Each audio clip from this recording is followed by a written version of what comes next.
Guys, এতক্ষণ ধরে আপনারা দিনের ভিউটা দেখলেন, এবার চলুন রাতের ভিউটা দেখা যাক।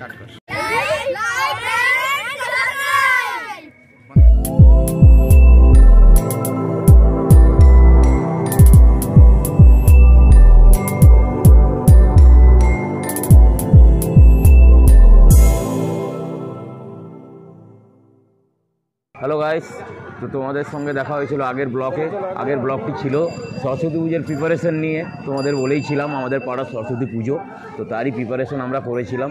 তো কতটা কি করেছিলাম সেটা দেখানোর জন্য আমরা বলেছিলাম যে সরস্বতী পুজোর দিন দেখা হবে। তো চলে এসেছি আজকে সেই সরস্বতী পুজোর সন্ধ্যে আমাদের সেই পাড়ার ক্লাবে।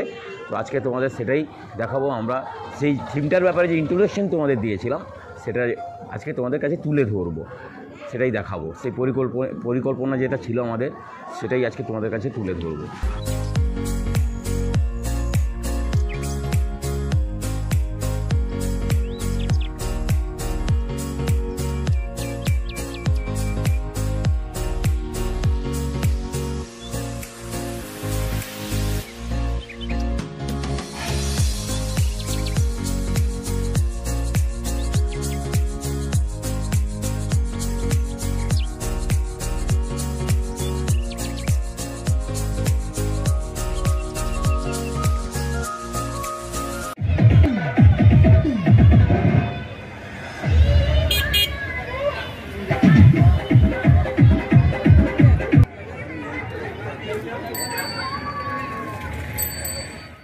তোমাদের বলেছিলাম আমাদের যে থিম ঘুড়ি এবং সেই আর্টিফিশিয়াল ফুলের গাছ, আমরা যে দিনগুলো ফেলে এসেছি সেই ঘুড়ির থিম।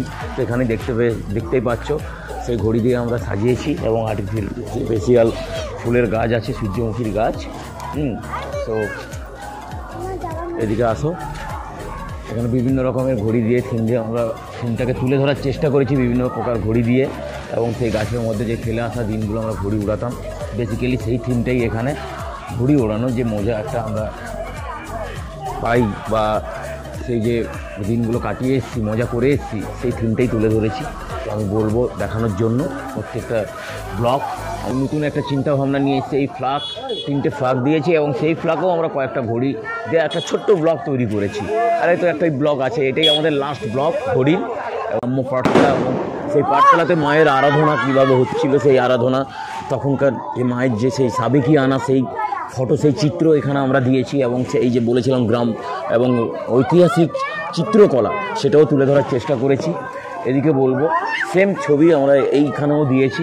এই পাঠশালাটাকে বলবো পুরোটা একটু দেখাতে ওপরে আবারও একটা রিং দেওয়া হয়েছে, সেরকমই যেটা বলেইছিলাম। এখানেও সেই চায়ের খুলি দিয়ে বিভিন্ন সুতো দিয়ে ঝোলানো হয়েছে। এবং তার পরিশেষে সর্বশ্রেষ্ঠ যেটা হচ্ছে মায়ের প্রতিমা, সেই মণ্ডপ, মায়ের মণ্ডপ যেটা হচ্ছে এখানে মায়ের এখন আমাদের মায়ের হোম হচ্ছে, মায়ের আরাধনা হচ্ছে। আমি বলবো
What?